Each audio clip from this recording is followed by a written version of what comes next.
Welcome to the show. My name is Charlton with Big C. This is Charlton and Big C Sports, coming to you worldwide on the Big C Sports Network, on the #1 network in the United States of America. And Big C Sports has been voted the #1 sports show in the universe, according to Big C. And them good old boys down south, I want to say bienvenidos to all of our listeners in Latin America, also across the pond in London, England, as well as Paris, France. Of course, you good old boys in Canada. You know we love you in Africa, the Big C tribe. But there's no one we love more than the good old boys down south in the land of the free and the home of the brave on a beautiful April the 18th, 2019. Rondo Deportes, Big C. How's it going for you good old boys down south?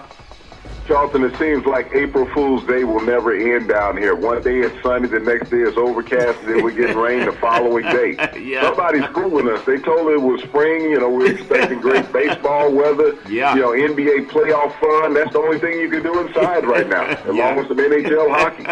Well, if you got cable, you can also have some fun watching the things, go up and down the dial. A lot of good things happen in the sports. NFL schedule came out. It's not really a big deal because we don't even have the draft yet. We don't know who's going to be where or who's going to be moved on. But it's always good when you have the Packers and Bears lining up. Even the Raiders have a game across the pond. It's kind of crazy the way they play their home games overseas, Big C. Maybe Gruden has put his influence in that also. I love so much about NBA playoffs. There's so much talk about Golden State. I guess it goes with the territory. When you're on top, everybody's trying to knock you off. Some people say the dynasty is over. Well, maybe it's just begun. I do want to say today's show is sponsored by your Northern California Cadillac dealers, home of the all-new Cadillac Escalade, the standard of the world. When you go by and test drive yours, tell them Charlton and Big C sent you, as well as a fleet of Cadillac cars. Big C, I know I was taught to read. I used to think when I got in trouble, why do I got to read a book? Like, I got to read again? So my mama made me read every time I got in trouble. I see the benefits of her ways, though. I was watching some programming this morning, and I saw this thing called the Mueller Report. And I heard my good friend, probably your good friend, Wolf Blitzer, he came out and they were talking about some of the things that happened, with the Mueller Report. And our friend POTUS, I thought one of the funniest thing I ever heard about confession, about if you do something guilty. Now, my mother used to say, if you tell the truth, you won't get in trouble. We got in trouble anyway, Big C. But POTUS said he learned that when the Mueller Report came out, he said, oh my God, this is terrible. It's the end of my presidency. I am blah, blah, blah, blah, blank, Big C. How do you use God's word and the word I'm in the same sentence, Big C, your thoughts? Well, the president was being honest, Charlton, about his ill deeds that he was doing. Yeah. As American public didn't understand throughout the whole time of this Mueller report, is that it was always stated you cannot indict a sitting president. Yeah. That comes down to Congress. Yeah. And that's what Mueller wrote in his report. He did not exonerate the president, but he could not convict him either, Charlton, because you cannot indict a sitting president through an investigation. Yeah. It's only an act of Congress that can impeach. Yeah. So the American public kept thinking that Mueller was going to be removing the president from office. But that just shows you just how Americans don't read and understand what the word of the law is, which kept being quoted throughout the past 2 years of this investigation, Charlton, is that you cannot indict a sitting president. It has to be done through Congress. And so a lot of people were disappointed. A lot of people were jubilant behind the results of this, investigation and the final results. They came to a conclusion with Attorney General Barr giving his litigation statement representing the president. He wasn't representing the people who he's employed by. He was representing the president. So he gave a complete exoneration to the president in his delivery to the media, Charlton. But he also skipped over the parts that said that the president had done wrong and people around him. Which the report is available for all Americans to read. And I know a lot of people don't read. They need somebody to read something for them nowadays. But it's there for your eyes if you want to understand. And now it's up to Congress to do their due diligence in what the report says. If they follow the word of the law, then they will do that.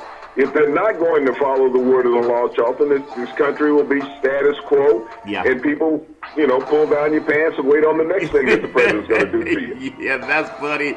Oh, my God, I thought that was crazy.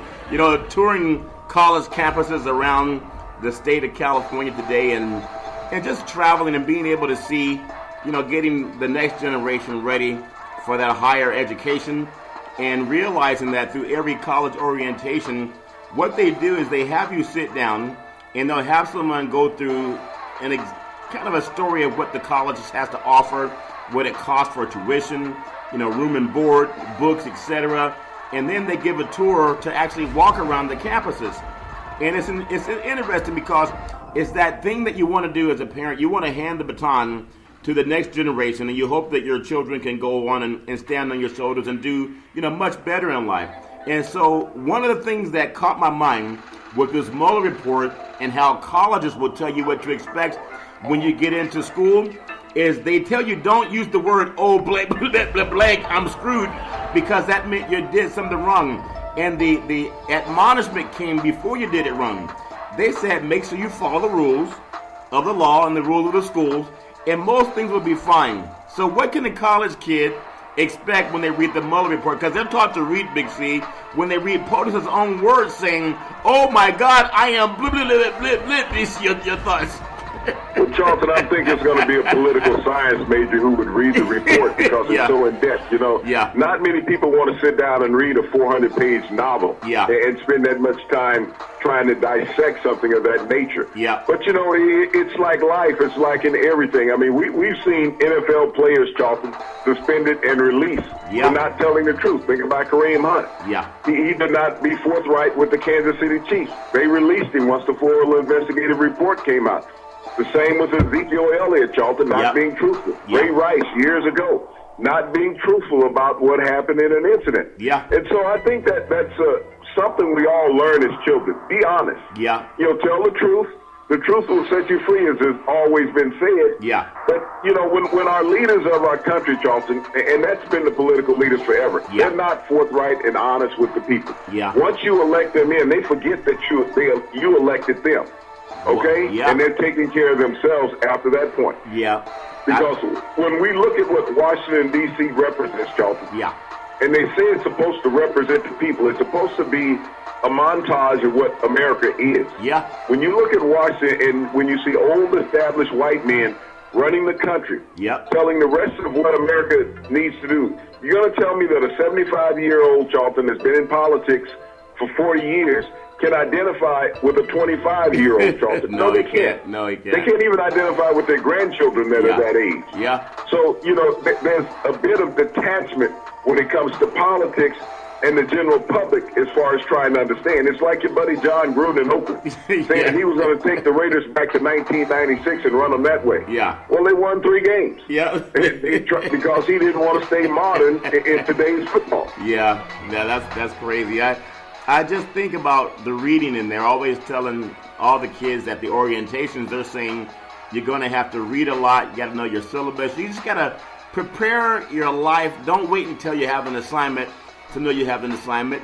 Prepare it in advance, and you'll do much better than the kids who wait and wing it at the last minute.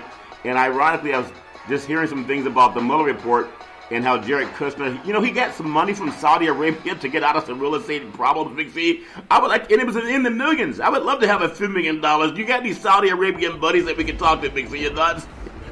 Well, everybody has known the deals that the president as well as his son-in-law have made in real estate, and a lot of it is based on how you've seen them doing in politics. When you had the Saudi prince, and they, executed the journalist and dismembered his body. And Trump said not a problem. They told the president they had nothing to do with it. There's been a lot of actions, Charlton, with the dealings. You look at the Israeli dealings. You look at where the money has flowed from, as far as the actions that the Oval Office has taken since it's been in command in President 45, Charlton.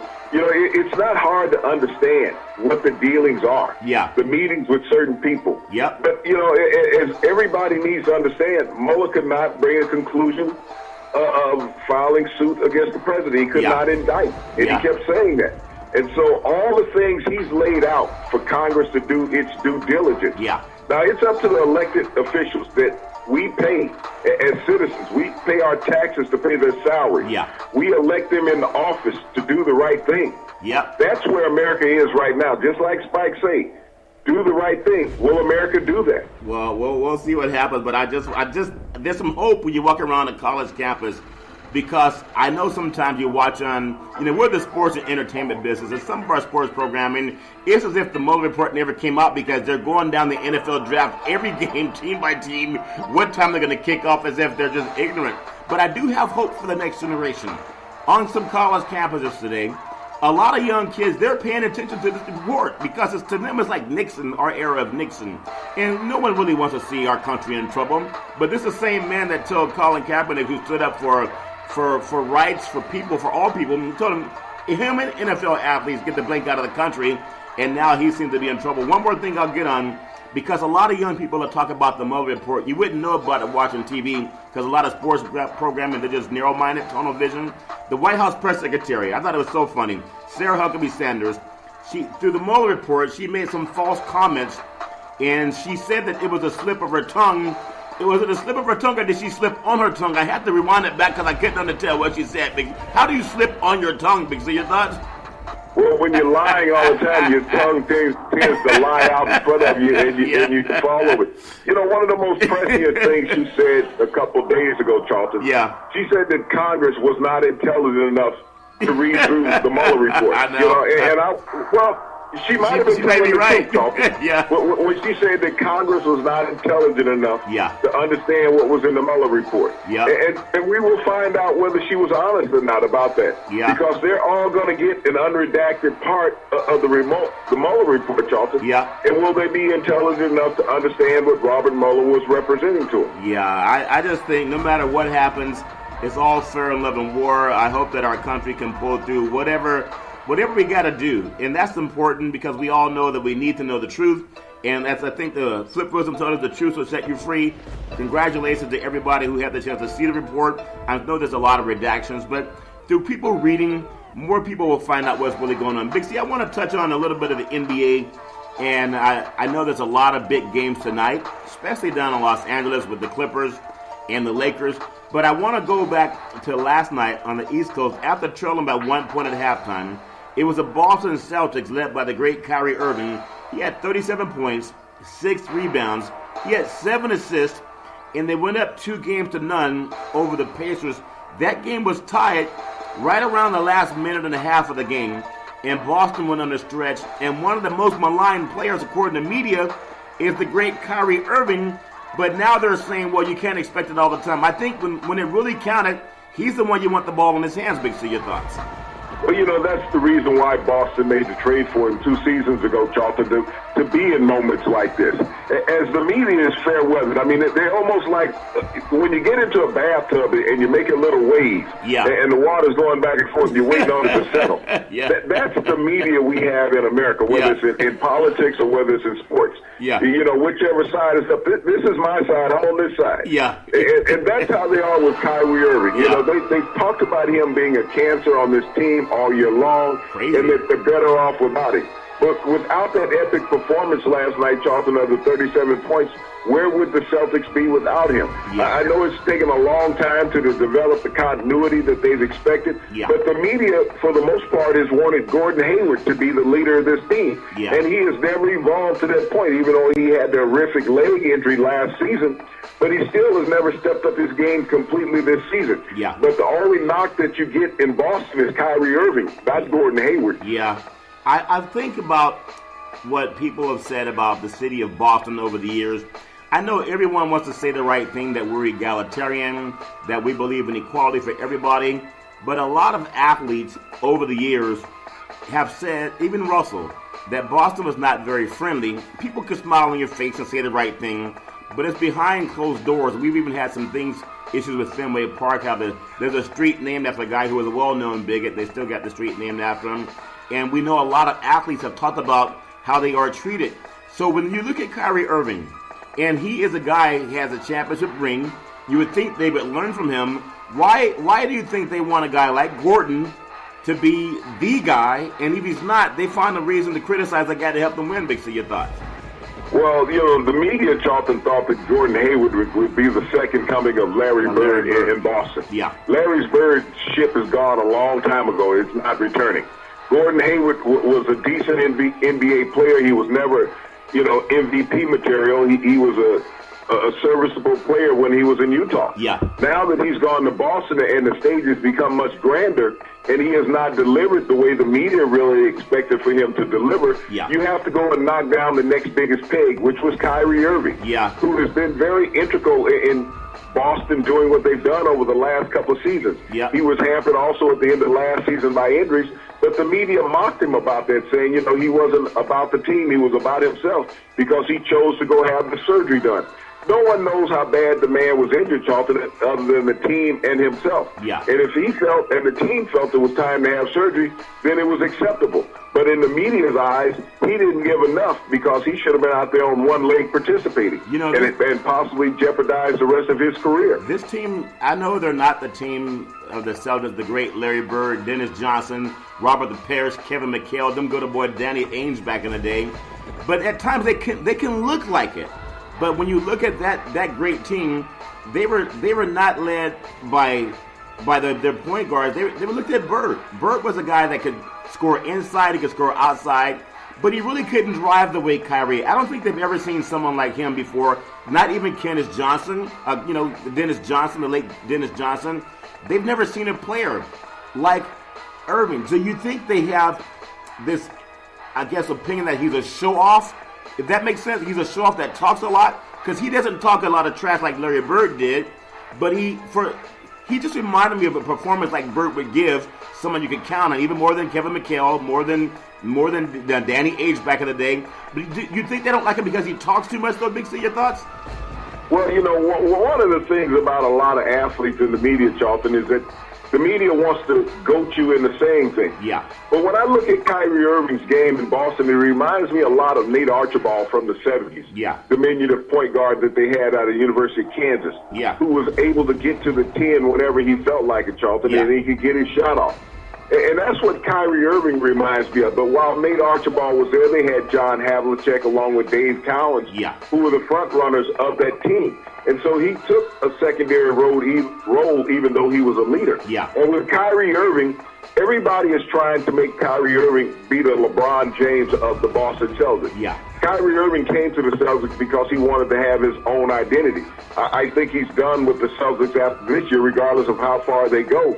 But, the media is never satisfied with a black superstar, and especially if the white superstar is not delivering. I think even in the fact that Russell might be the more storied athlete there with the most rings, they still look at Larry Bird, and he only has a couple of rings, and compared to 11, they still considered Bird to be the prodigal son of Boston. But I think they'll most likely take care of the Pacers now without having Oladipo. It really shows up. When you go up to the Midwest, you look at the Milwaukee Bucks with the best record in the NBA. They were trailing by a point to the Pistons last night at half, but led by Eric Bledsoe, who's really a dominant player. Talk about a point guard that can get it done. 27 points, 4 rebounds, 6 assists.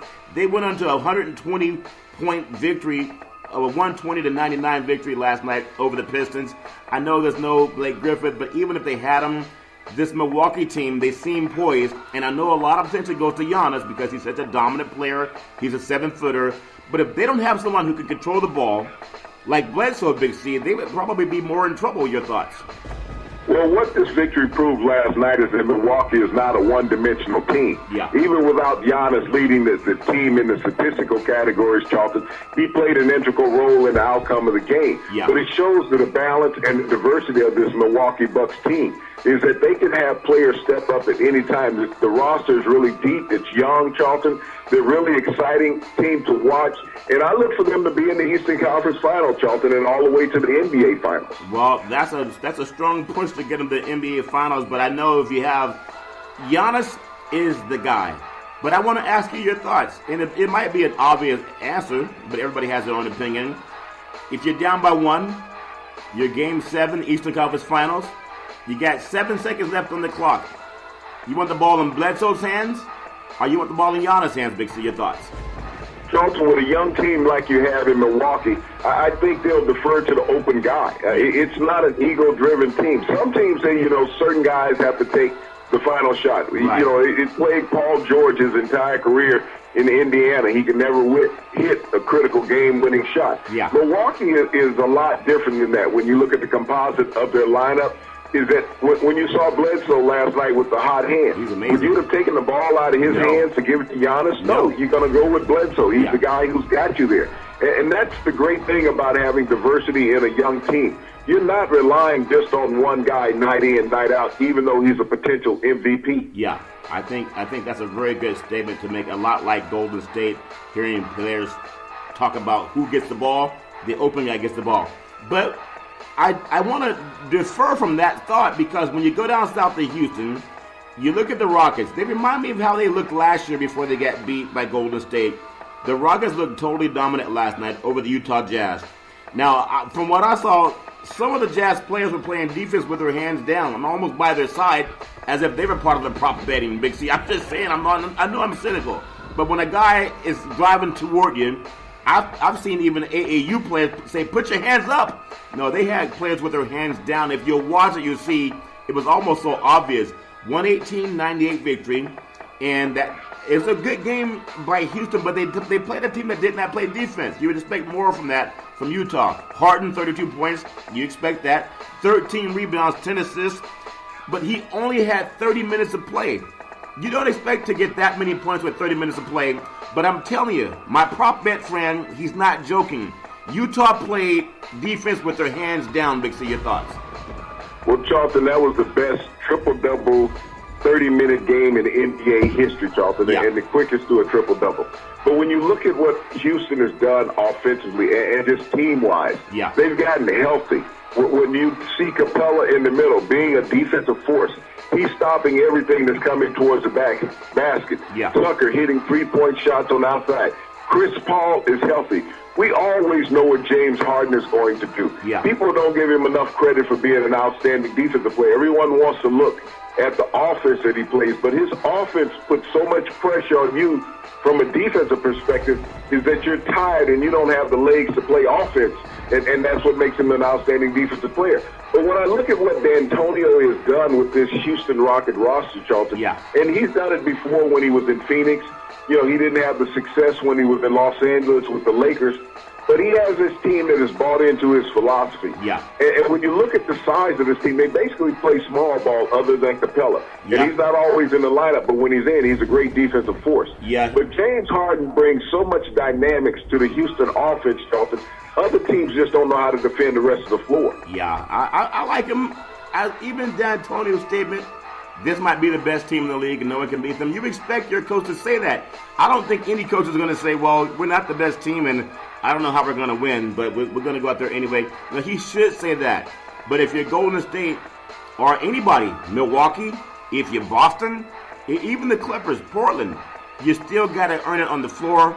And anyone can look good the way Utah played defense last night. Quinn Snyder, look at the defensive players where they played defense mostly with their hands down. Tonight's matchups, Big C, Philadelphia, they're at Brooklyn. This is game 3 of that series. And I'm telling you, there's something about Brooklyn at home. I don't have a lot of confidence with Philly going in to win, even though they should. But when you're playing that game in Brooklyn, the way that young team has played this year, that might give them a chance to go up 2-1. Big C, your thoughts?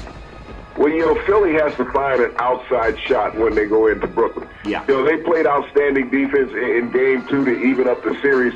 But now that Brooklyn has gone home and is going to have some home cooking, this is a team on a mission. They know that they can play with Philadelphia. Philadelphia had a hot hand in Game 2. Can they carry that over to Game 3?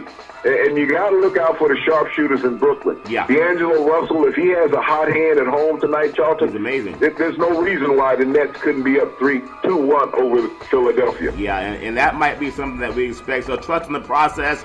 We'll see if the process is working. Tonight, talk about a process. When you go down to Texas, you know it's always some home cooking in Texas. I've seen it from the high school level, the college level, and, of course, in pro ball. But Coach Pop, you can't call that home cooking. You just got to call it savages. Denver has to win tonight. They have to go in and break the spirit of San Antonio, but they haven't had success winning down there. If you're San Antonio, Big C, no one expected them to win this series anyway, but I think they're still the front runner. I may be wrong, but give me your feeling. What do you feel about tonight's game with Denver going down into San Antonio where they haven't had a lot of luck, Big C? Your thoughts? San Antonio has to play tremendous defense tonight. They got to push the ball out on the perimeter. They got to limit the lane penetration. They Yeah. got to keep Jokic on the outside and force him to become a jump shooter, not leave him around the basket. Yeah. They had trouble in their backcourt in the last game. Denver did. They got off to a cold start. Murray was 0 for 8 to start the game. And if he gets off to an horrific start like that this game, they don't have a chance playing down in San Antonio. Yeah, especially when you think about all that Texas cooking, those big beef ribs. They might load them good old boys up on some beef ribs. And I'm looking forward to San Antonio. I just want to see how Pop coaches and how he strategizes the game. I think that's something people should look at 21 years in the playoffs. Out on the West Coast, going to L.A., at the beginning of the season, everyone thought it'd be LeBron James. Even after the All-Star break, people thought maybe the Lakers would be the number 8 or 7 seed, and we'd be seeing them playing Golden State. People still thought Golden State would be the number 1 seed. Well, they still the number 1 seed, but they were blown out. Their loss in Oakland was so embarrassing. Prop betting aside, something about the chemistry, if you lose it, just like in a relationship, things can go south pretty fast. They can't lose their chemistry down in L.A. if the crowd is not a crowd that's just going to sit back on their heels. They can really put a lot of pressure on Golden State to go up in this series because they're tough at home, Big C. Your thoughts?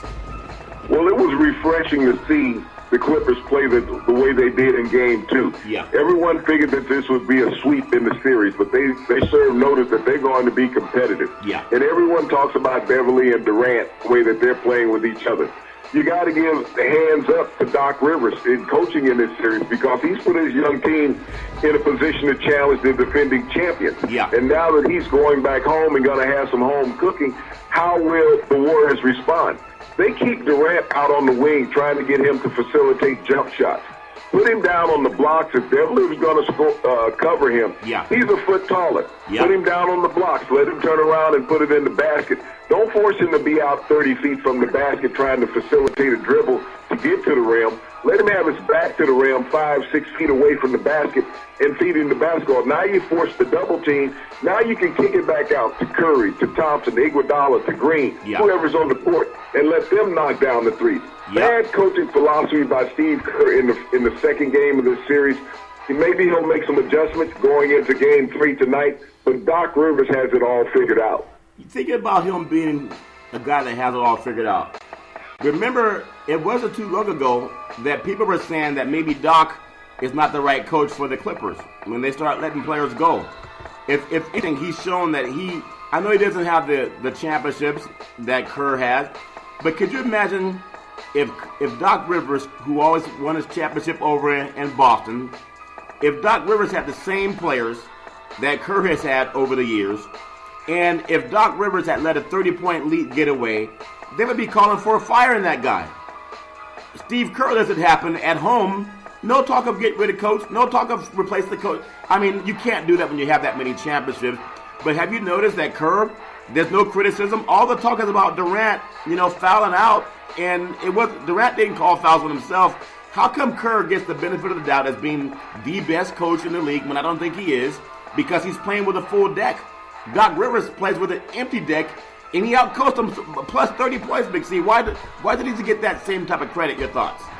Well, I think that's the same conclusion that Luke Walton said when he went to Los Angeles and got fired. I didn't bring the players from the Warriors with me, Yeah. so what do you expect? Yeah. You've gotten a great opportunity being a coach of the Warriors. Mike Brown only had one loss in 31 games as the head coach of the Warriors. So, anyone can coach that lineup that they have. Yeah. But it's also about coaching that lineup and getting them to understand. When you look at what has happened to Kevin Durant not finishing the first 2 games of the series, Yeah. that comes down to coaching. Earlier in the year, everybody wanted to blame it on Draymond Green. Yep. Now, no one that can blame it on Draymond Green. They're throwing it at Kevin Durant and deferring from the coach. The coach has to be held accountable for the lack of effort from his players and putting his team in vulnerable situations. Yeah. I look at the media when Draymond Green got kicked out in the finals against the Cavaliers. Yeah. How everyone berated him up and down, that he was a cancer on the team and he should be gone. And now that Kevin Durant has been dismissed from the first 2 games of this series, Yeah. how is the media going to look at that? Do they talk to the coach about lack of coaching effort and keeping his team restrained Yeah. and keeping them focused on the task at hand? Yeah. And that's part of what I mentioned by him keeping Kevin Durant 25, 30 feet from the basket other than putting him down on the blocks. That's lack of coaching ingenuity about putting him in the best position against a smaller man. Yeah, and I agree. So, and everybody knows that they always put the pressure on Draymond Green as the guy that they got to watch to keep his temper. But again, I thought Durant was goaded into those fouls. In fact, I just thought they were bad calls. There should not have been fouls. I don't think I've ever seen Larry Bird fouled out of a playoff game. I don't think I've ever seen Michael Jordan fouled out of a playoff game. You have a guy who's won the MVP of the last 2 playoff finals, and he gets fouled out. Big C, in California, we drink a lot of water, and every now and then we got to take a little bathroom break. So we're gonna come up with a Big C bathroom break. Give me a few seconds. I'll be right back.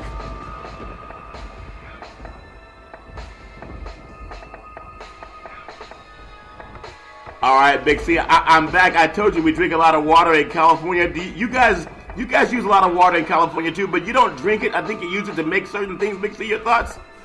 Well, Charlton, I've heard of speed dating in the past. That's a speedy bathroom break.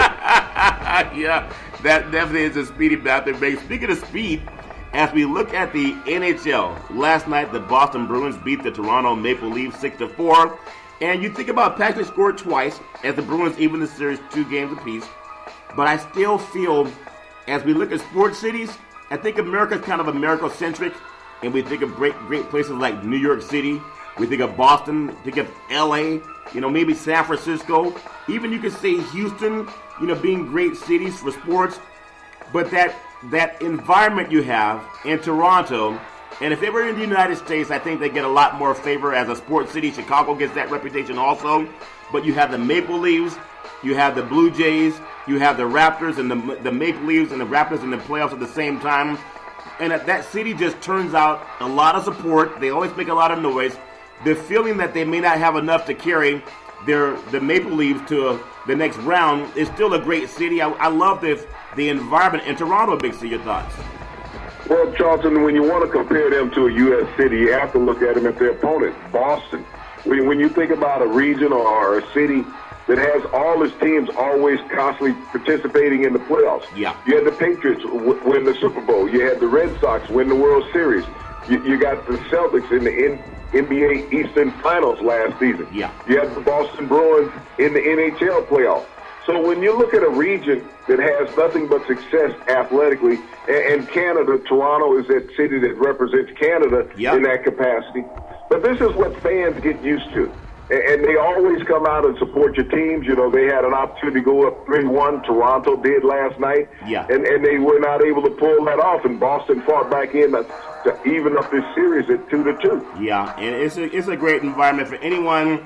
If you ever want to see what fan base can turn out, and really they have as many people, it seems, on the outside of their arenas as they do sometime on the inside. It's a great environment up in Toronto, so congratulations even being that great of a city for sports. When we go down south, the Dallas Stars, they even up their series last night with a 5-1 beatdown of the Nashville Predators. And the Stars, they scored 4 goals in the first. Now, I know there's something about Texas and football. Like the Dallas Cowboys, the greatest franchise according to Jerry Jones and everybody from Texas. But that Stars, they have a pretty good team, Big C, and it looks like they might have the chance to move on past Nashville. Big C, your thoughts? Well, they put a lot of pressure on the Predators last night, getting 4 goals in the first period. And that's always an uphill battle in hockey, Charlton, when you're down by 4 goals and, you're trying to figure out what you can do to stay in the game. And your opponent, all they have to do is play defense and keep the puck away from the goal. Yeah. And the Dallas Stars did an excellent job of that last night, Charlton. They're a team with a lot of momentum right now. Yeah, they got a lot of momentum. And Texas is a great place for sports, whether you're looking at the Houston Rockets, or even if you look at the Astros winning the World Series a couple of years ago.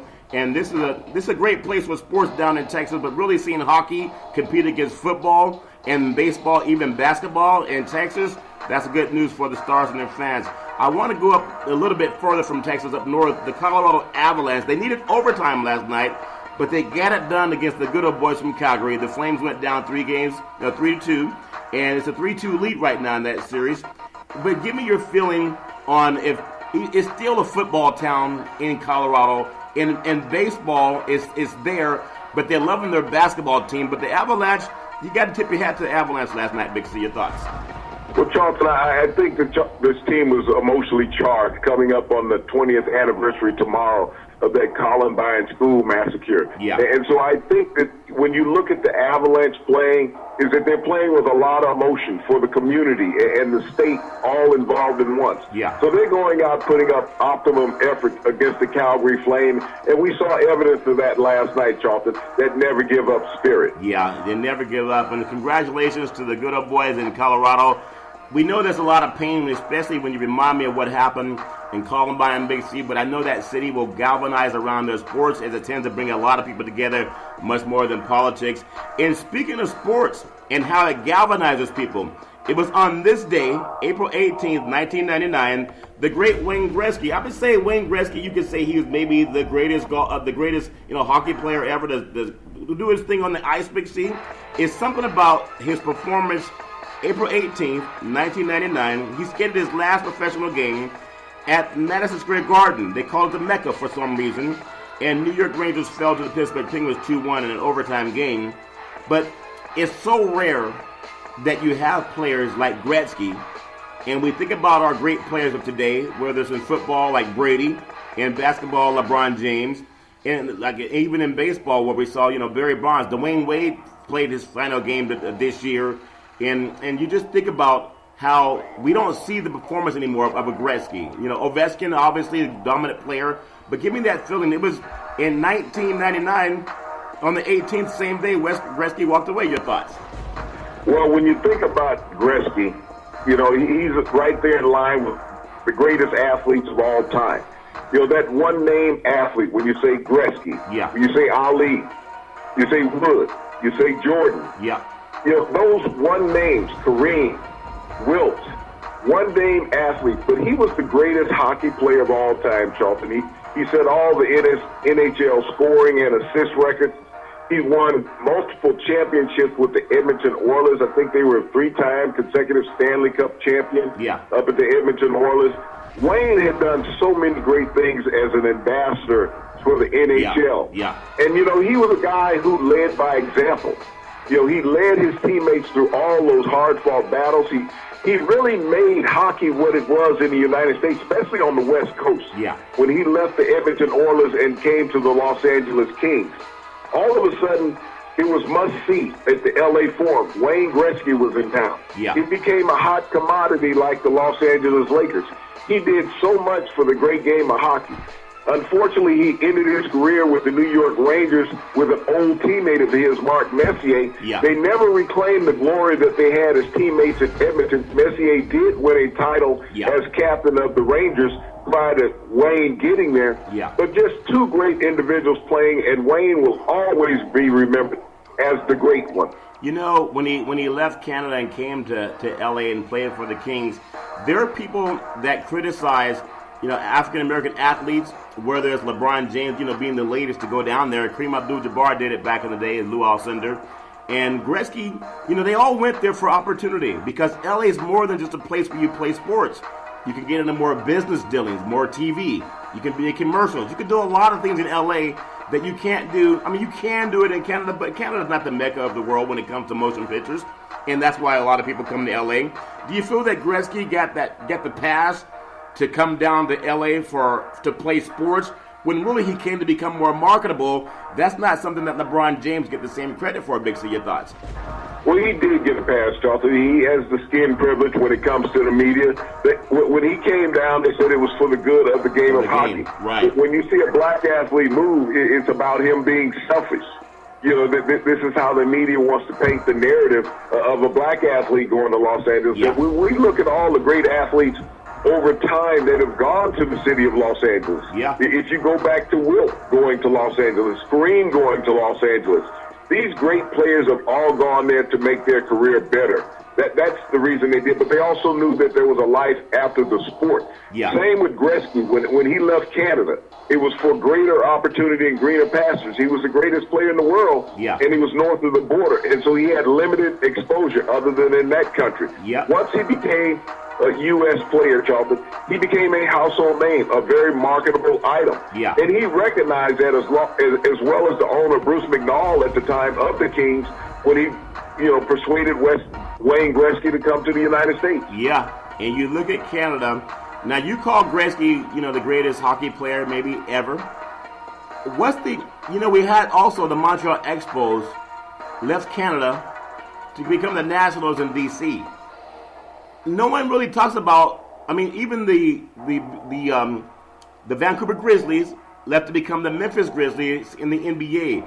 I don't think anyone ever, and maybe they do in Canada, but no one really talks about the pain that must cause Canadians when they see their brethren, their sports brethren, even teams, leave the whole country to come to the United States, and no one talks about what that does. It rips their heart out, but they talk about how Baltimore left into Indianapolis. Did anyone ever do a study? Have you ever heard how the cities are in pain over that happening, Big C? Your thoughts?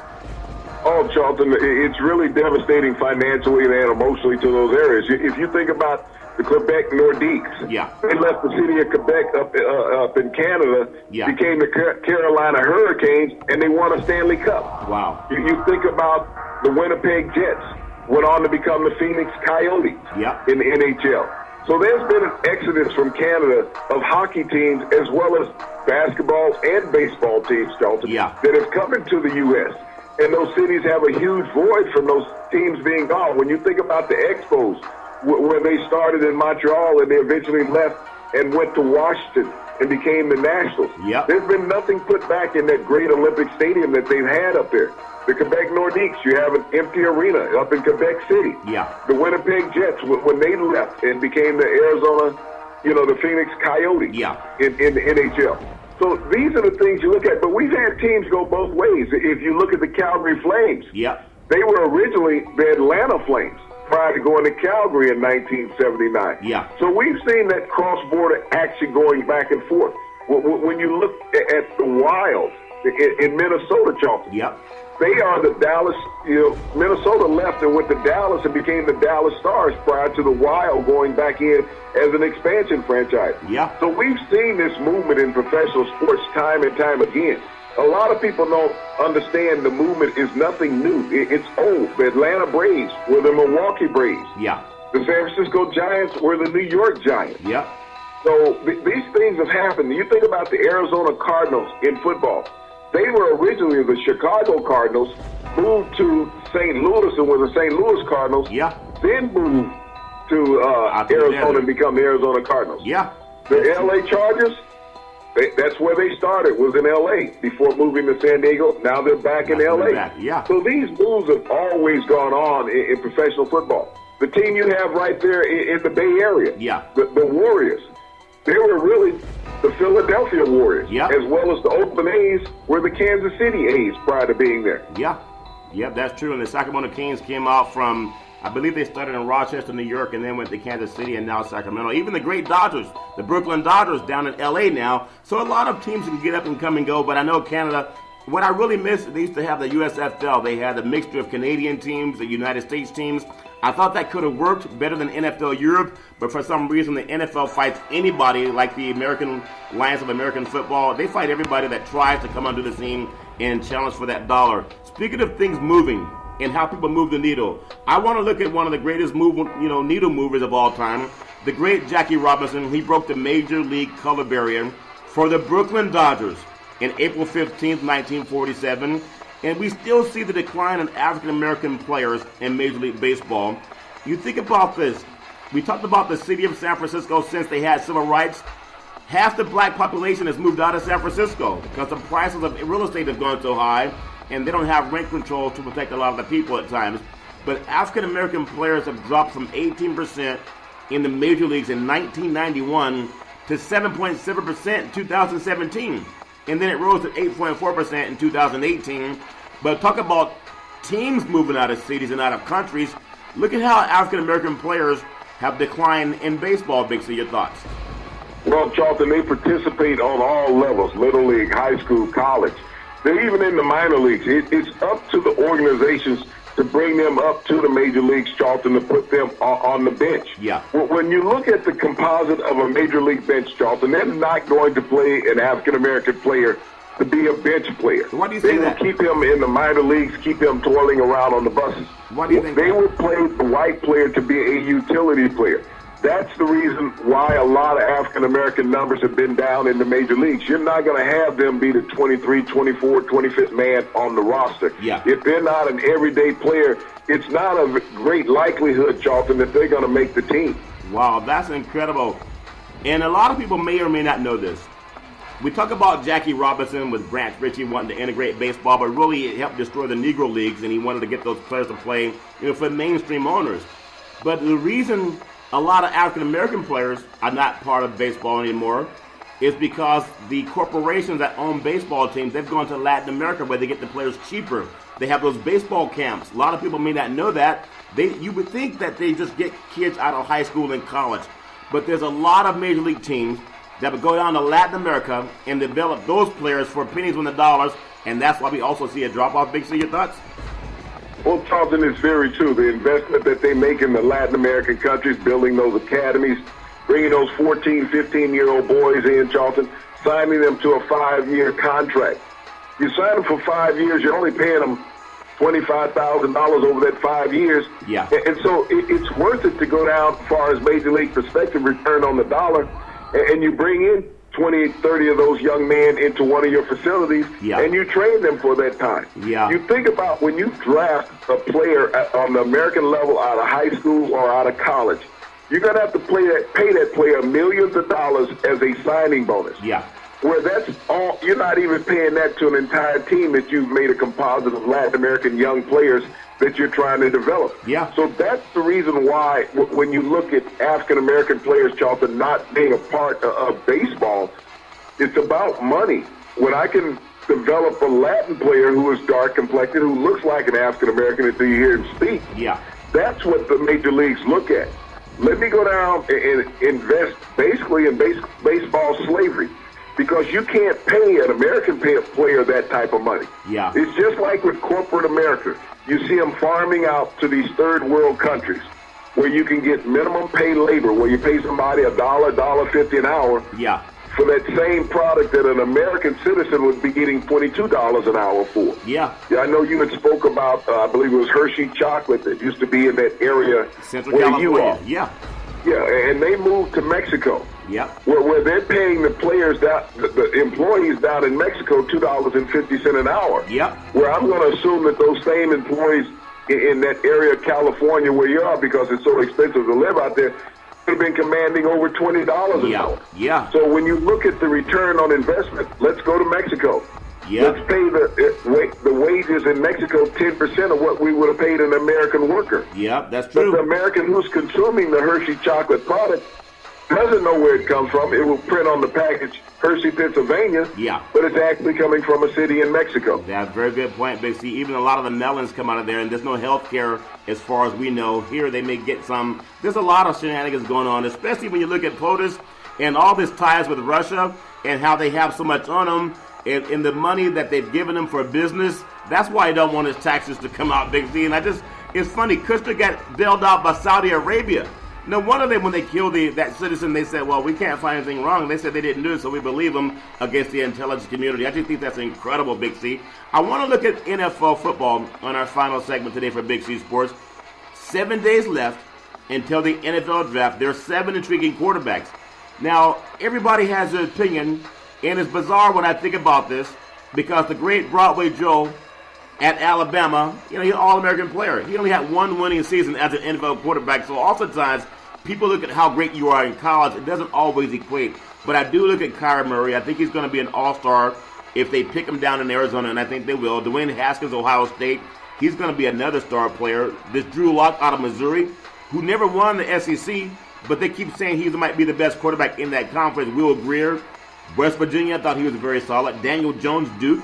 Terry Jackson, Buffalo.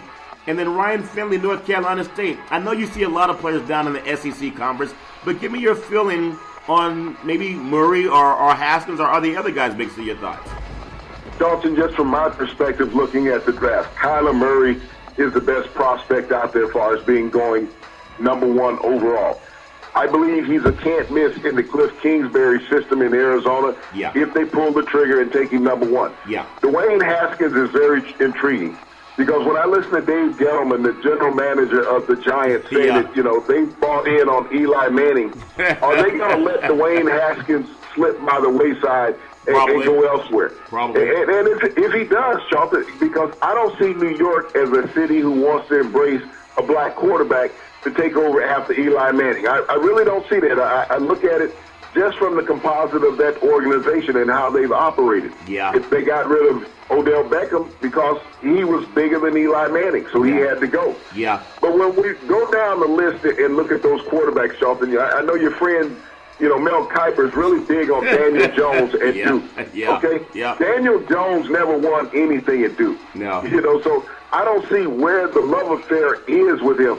You want to say, well, he was coached by David Cutcliffe, the same coach that coached Peyton Manning. Well, Tennessee hasn't produced another quarterback since Peyton Manning. No. Okay? No. So David Cutcliffe has not produced another quarterback since Peyton Manning. Eli Manning went to Mississippi. He wasn't under David Cutcliffe. So when you say a David Cutcliffe protege, and he's been at Duke for over a decade now, he doesn't have any quarterbacks. The last quarterback he put in the NFL was a quarterback named Thaddeus Lewis, and he was an African-American quarterback. He played for the Browns, and every quarterback there failed. You had no choice. But when you look at the list of quarterbacks, Drew Lock, they say he has a big arm, but, Charlton, he's a 4-year failure at Missouri. Is that he's never challenged for the conference championship.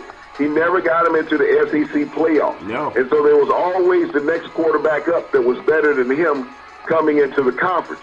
So when you look at that list of players, I like the kid out of Buffalo. I really like him. They don't like him because he's a tall black quarterback. He's a prototypical quarterback. He will remind you a lot of Jameis Winston's mannerism in the pocket, not off the field, on the field. He's that type of quarterback. So when I look at those top 3 quarterbacks, Charlton, I look at Murray, I look at Haskins, and I like Johnson out of Buffalo. They're all good, but there's still a lot more out there, too. There's 7 other quarterbacks, I think, Big C, that could make some noise in the NFL draft. I think about Jarrett Stidham out of Auburn. I know they had that big game against Jake Browning in Washington at the beginning of the season last year. I like Jake Browning. But when you blitz Jake Browning, he kind of folds under pressure. But he does have a great arm. The kid threw for 90-plus touchdowns in college. And I think if he got the right kind of coach that could work with him to understand how to read the blitz, he could be a good NFL quarterback. Also, Gunnar Mischel, Washington State, way up in the Palouse. May have been the best Pac-12 quarterback last year under Leach. Maybe too far to be really a media darling. But I think when you have that tutelage that he had under Mike Leach, he's going to be a great NFL player too. Now, there's a guy out of Northwestern, Clayton Thorson, who's good. But I like Trace McSorley out of Penn State. And also there's Justin Henson out of Arkansas State, a little school that not too many people know about. Give me your thoughts.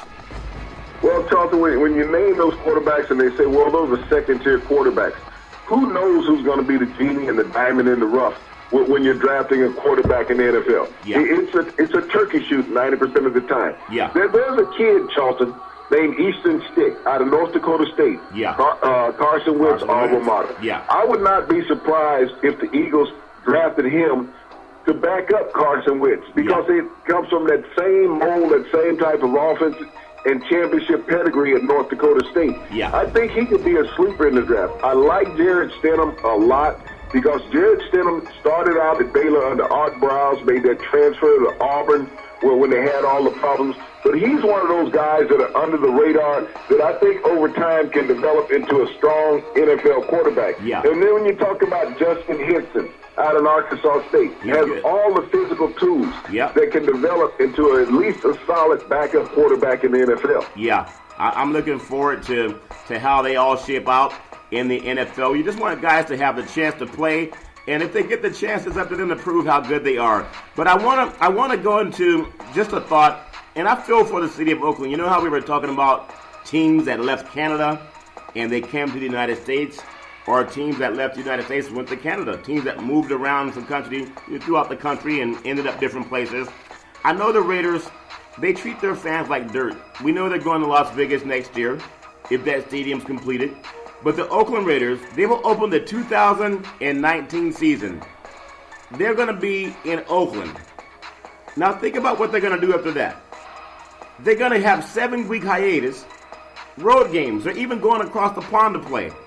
So I know they have another contract with the Coliseum, but I feel really bad for the Oakland fans who still show up as a supporter team. It's not their fault the team's leaving, but give me your feeling on how disrespectful that is. You're in your last season. You can't play more home games. Big, your thoughts? Well, this was a ridiculous move by the NFL. This was an ultimate slap in the face. Not only did you have the Raiders slap the fans of the Bay Area in the face, now you have the NFL coming in, slapping them in the face also. Yeah. Now, they might use the excuse, Charlton, well, they want to wait till the baseball season is over so that they'll have the sod put back over the infield in the Coliseum. Right. But football has always been played on that dirt surface during the baseball season. Yeah. But you think about being on the road for 49 days, not having a home game. It's crazy. So if you have one victory in that time, how enthusiastic are the fans going to be in coming to the Coliseum and watching a team that could potentially be 1-8 at that time, Charles? Yeah. If you think about it also, there's some Hall of Famers that still love the Raiders. Guys like Art Shell, guys like Willie Shaw, and we know we lost the Stabler, Kenny Stabler. But there's still a lot of great players that have been around there. Even you look at Tim Brown. You just think about how those players who are still great Raiders would feel. Jerry Rice even played for the Raiders, even though he's a 49er in heart. But there's a lot of players there that still live in the area that love that franchise. And even if they want to pay respects to the fans of Oakland, just because this is the last year they're going to be there, they can't even do that. Why would they not even consider that, Big C? Your thoughts? Well, when you look at modern-day football, it really doesn't worry about past players. Yeah. That's not in the forefront of their thoughts. The Vegas move is the only thing that's on the Raiders' mind. And Vegas will take you when you have nothing. You think about it. Vegas says, if you only got $5 in your pocket, come on in, take your chance. Yeah. You and might turn that $5 into $5,000. Yeah, for the prop bet. All your friends down there with the prop bets. That's all that Vegas is looking at. Yeah. Vegas is looking at this as a financial windfall. Yeah. You'll have a local professional team, and look how successful they've been with the Las Vegas Golden Knights in the NHL. They made it to the Stanley Cup in their first year of existence. Now, can lightning strike twice in the desert? If it does, nobody sees it. It hits the ground. You got to bring the Raiders into town. They have a long leniency of history that everybody understands. Will they be that exciting team coming in? But if they're not, Charlton, if they are a losing franchise when they arrive in the city of Las Vegas won't care because they win. Yeah. They will pack the stadium and people will bet on them. That's what Vegas is looking for. Yeah. Vegas is hoping, as you say, the side bet, that they don't bring a winning situation in. Yeah. And that they'll get everybody to lay the money on their opponents when they come to town. Yeah, and we know Vegas was that way. People will go there with no money and leave with money, or they'll go with money and leave with no money. Just the first thought, though, of the NFL season, Thursday, September 5th, great date for NFL. Green Bay at Chicago. That's a 5:20 kickoff on NBC Sports. It's at Soldier Field, so no matter whether you like NFL football or not, when you open the season and your first game was a Thursday night, I guess that goes in the face of player safety, Big C, with the CTE issues. But Green Bay at Chicago, I think you score a touchdown with those two teams opening the season, Big C. Your thoughts? Well, you did, but the NFL got it wrong. You're opening that game up at Soldier Field. That game should have been at Lambeau. Yeah. If you're going to celebrate the 100th anniversary of the NFL and do it right, you do the game at Lambeau Field. Yeah. The most hallowed grounds in all of the NFL. Soldier Field has been a revamped stadium. Yeah. It is not the Soldier Field lore of the Chicago Bears, the Monsters of the Midway. Green Bay is always going to be Green Bay, and that would have been the righteous place for the NFL to have its opening game of its 100th season, Charlton. Yeah. And they got that wrong. Yeah, I thought it would have been a good choice also. Two great teams. We'll see what happens. But Oakland, what a shame to do that to your fans. Would you believe on this date, I just want to bring up one more thing about the Mueller report and touring college campuses today when they're telling you write everything down so you don't forget. Well, in Mueller's report, President Trump POTUS stated more than 30 times in his written response that he doesn't recall or doesn't remember. Do you ever have times you don't recall or don't remember? Big C, your thoughts? Well, I've heard this man over 100 times since he has one of the greatest minds and memories in the world. But on a simple written oral test, he could not remember. Now, you think about that. You can go back and look at all the times on the news. I have one of the greatest minds. I remember everything. Yeah. But I guess he was honest, Charlton. He doesn't. He didn't even know where his dad was born. He said his dad was born in Germany and he was born in New York. Yeah. Hey, they're close enough, just divided by some water. Basically 3,000 miles of water. Anyway, it's funny if you don't recall or don't remember. On this date, Black History, April 18th, you think about some beautiful things that happened in Black Americans, through all the garbage we've been through. We keep rising like the phoenix. It was 1983. Alison Walker awarded the Pulitzer Prize for her novel, The Color Purple. We all heard about that great movie, the book, and the movie. And 10 days later, she also wins the novel for the American Award for Fiction. Give me your feelings on how important that is for African-American women when you go from seeing movies like The Help and just seeing how people have tried to rise through so many difficulties, Big C. What a novel statement, Big C. Your thoughts? Well, The Color Purple was such an eye-opening awareness statement for America. Regardless of the culture that you were, when you had an opportunity to see the movie, but you also needed the opportunity to read the book. Yeah. Oprah Winfrey directed the movie because she felt so great and powerful behind what she had read in this novel. Yeah. But it was a great screenplay with Danny Glover, Oprah Winfrey, and many other the host of black actors that were in this movie. It showed America the hardships that blacks had to endure during those wretched times in America. Yeah. But, it's one of those things, as you talked about earlier, Charlton, in slavery. It's stories that have to be told. Yeah. It's when the stories are not told that America feels that everything has always been okay with people that are minorities in this country, that they've always been accepted of what has occurred to them. Yeah. But even in this movie, Charlton, it showed the negativity of life at that time. But out of that you could bring positive. Yeah. And it was a great screenplay and even a great novel, Charlton. You win the Pulitzer Prize for a novel. That's an eye-opening experience for everybody. It's a very eye-opening experience. And speaking of eye-opening experiences, you can have one too every Monday through Friday at 5 and 6 p.m. worldwide when you follow Big C Sports on the Big C Sports Network, on the #1 network in the United States of America. And Big C Sports has been voted the #1 sports show in the universe, according to Big C and them good old boys down south. As we always tell you, there's never, ever an excuse for domestic violence. If you know any man or woman going through that garbage, please call 911, because no man or woman should ever have to go through that garbage on their own. And as we always tell you on every Big C Sports show, we thank you, we appreciate you, and we hope that you have a super fantastic day.